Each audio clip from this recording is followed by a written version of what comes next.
আপনি শপিং করেন কোথা থেকে? আমাকে লজ্জা দিলা একটু। আপনি কোথায় থেকে শপিং করেন সেটা আপনার দর্শকরা জানুক। আমি দর্জির দোকান থেকে শপিং করি।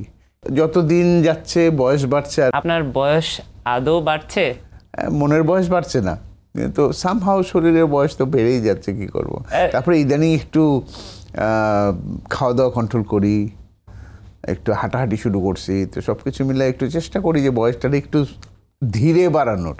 একটা সার্টেন এইজের পরে যখন অনেক কিছু দায়িত্ব বেড়ে যায়, আরও পরিবারের ইয়েটা পরিধিটা বেড়ে যায়, তখন বোধহয় আস্তে আস্তে একটু মানে একদম শিশুকালের আনন্দটা তো থাকেই না, একটু কমতে থাকে মনে হয়। কিন্তু আপনার তো এখনো কৈশোরের আনন্দ আছে, আপনার মনের বয়স তো 18 হয়নি। আছে আমার আছে।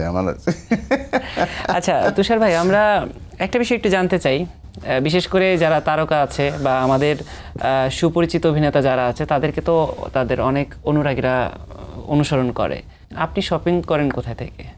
আমাকে লজ্জা দিলা একটু। না, আমি লজ্জা দিতে চাই না, আমি তো চাই যে আপনি কোথায় থেকে শপিং করেন সেটা আপনার দর্শকরা জানুক। কাপড় চোপড়ের বিষয়ে আমি দর্জির দোকান থেকে শপিং করি, কারণ আমার সাইজের রেডিমেড কাপড় চোপড় কিচ্ছু পাওয়া যায় না, বুঝছে। যেটা পাওয়া যায় পাঞ্জাবি পাওয়া যায়, কিন্তু সেটা পাঞ্জাবি থাকে না, আলখেল্লা হয়ে যায়, কারণ এদিকে বাড়লে লম্বায় বাড়ে তো।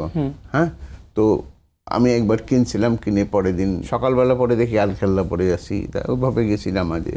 তো এখন ওই যেই কারণে তারপর থেকে এখন পর্যন্ত আমার শপিং হচ্ছে দর্জির দোকান। ছোট পর্দা বলি, বড় পর্দা বলি, ওটিটি বলি, সব জায়গায় প্রচুর কাজ হচ্ছে, অনেক সিনেমা আসছে, অনেক নাটক আসছে।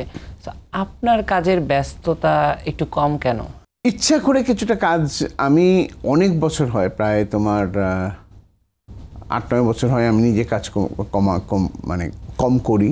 আর প্লাস এখন যেটা হচ্ছে যে এখনকার যে নাটকগুলো, সেই নাটকগুলোতে ম্যাক্সিমাম নাটকে ধরো যে আমাদের মতন, আমরা যে বয়সের মানে অভিনেতা, আমাদের ক্যারেক্টারগুলোই তো এখন নাই, তো সেই কারণে কাজের জায়গাটাও কমে গেছে আমাদের।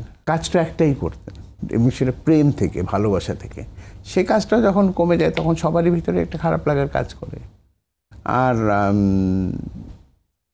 অল্প কিছু নাটক বাদে খুব কি ভালো কাজ হচ্ছে বাংলাদেশে।